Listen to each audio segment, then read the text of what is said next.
Okay, chapter 5, Diagon Alley. Harry woke early the next morning. Although he could tell it was daylight, he kept his eyes shut tight. It was a dream, he told himself firmly. I dreamed a giant called Hagrid came to tell me I was going to a school for wizards. When I open my eyes, I'll be at home in my cupboard.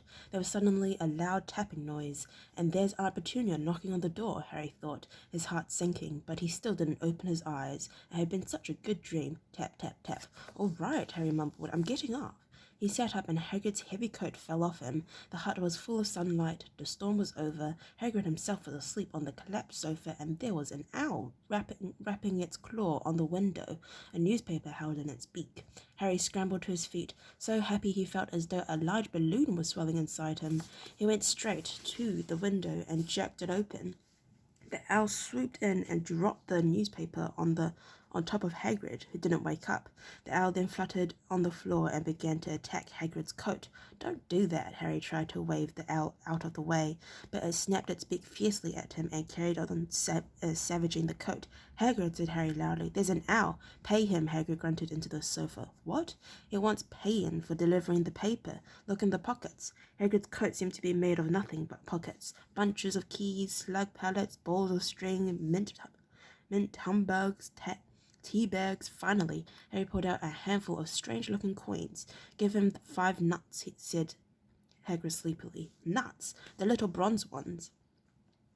Harry counted out 5 little bronze coins, and the owl held out its legs so he could put the money into a small leather pouch tied to it. Then it flew off through the open window. Hagrid yawned loudly, sat up and stretched. Best be off, Harry. Lots to do today. Gotta get up to London and buy all your stuff for school. Harry was turning over the wizard coins and looking at them. He had just thought of something which made him feel as though the happy balloon inside him had got a puncture. Hagrid,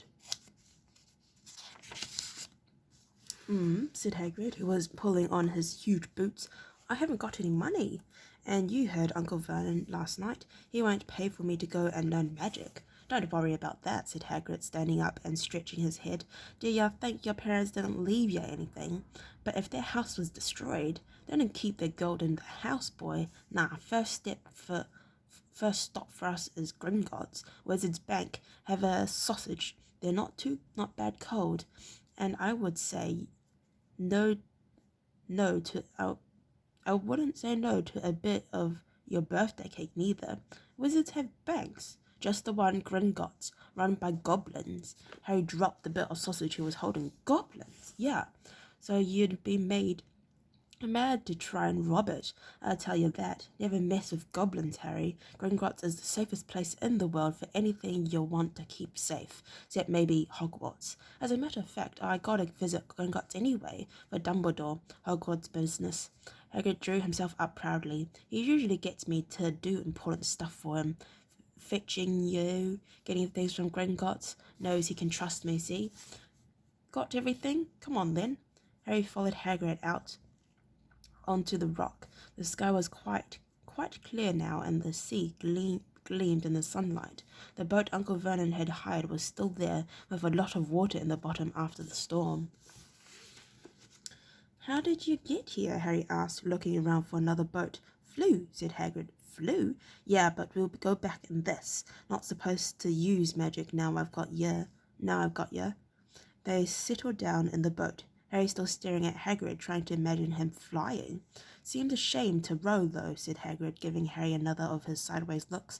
If I was to speed things up a bit, would you mind not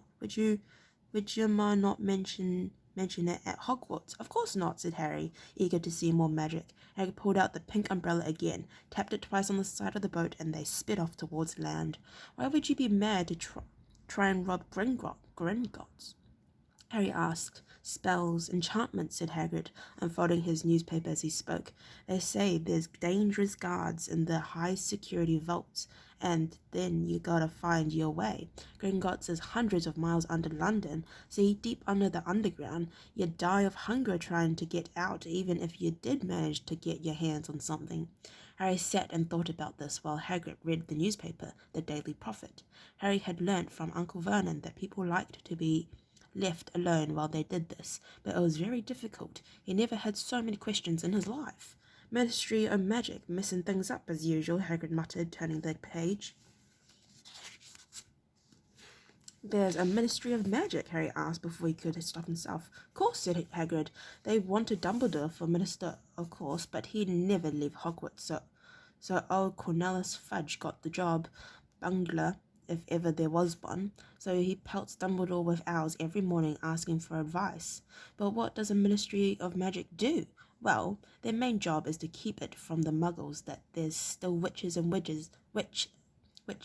wizards up and down the country. Why? Why, blimey, Harry, everybody be wanting magic solutions to their problems. Nah, we're best left alone.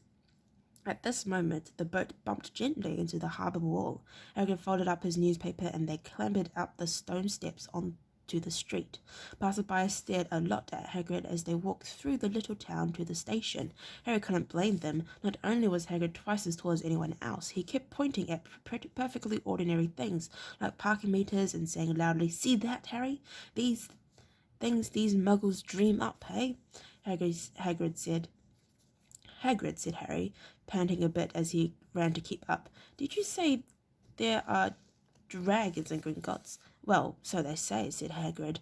"Crikey, I'd like a dragon." "You'd like one?" "Wanted one ever since I was a kid." "Here we go."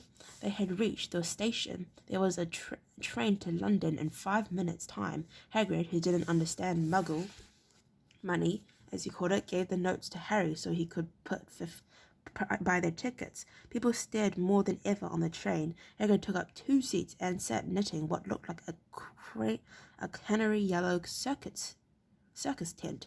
"Still got your letter, Harry?" he asked as he counted stitches. Harry took the parchment envelope out of his pocket. "Good," said Hagrid. "There's a list there of everything you need."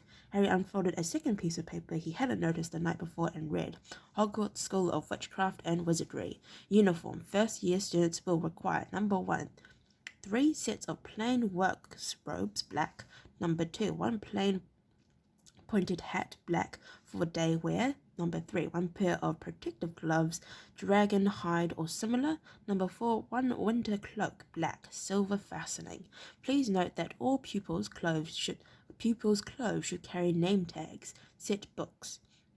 All students should have a copy of each of the following: the Standard Book of Spells, Grade 1 by Miranda Goshawk, A History of Magic by Bathilda Bagshot, Magical Today by Adele Waffling, A Beginner's Guide to Transformation by Emeric Switch, 1000 Magical Herbs and Fungi by Philida Spore, Magical Drafts and Poisons by Arsenius Jigger, Fantastic Beasts and Where to Find Them by Newt Scamander, The Dark Forces, A Guide to Self-Protection by Quentin Trimble, Other Equipment. Man, those names were hard to pronounce. 1 wand, 1 cauldron, Pewit, standard size 2, 1 glass or crystal phial, 1 telescope, 1 set brass scales. Students may also bring an owl or a cat or a toad. Parents are reminded that first years are not allowed their own broomsticks. "Can we buy all this in London?" Harry wondered aloud. "If you know where to go," said Hagrid. Harry had never been to London before. Although Hagrid seemed to know where he was going, he was obviously not used to getting there in an ordinary way. He got stuck in the ticket barrier on the Underground and complained loudly that the seats were too small and the trains too slow. Alright, I'd like to thank you for listening to read up to page 72. If you'd like to listen to me read from page 73 onwards, then please stay posted and hopefully I'll see you next time. Bye bye.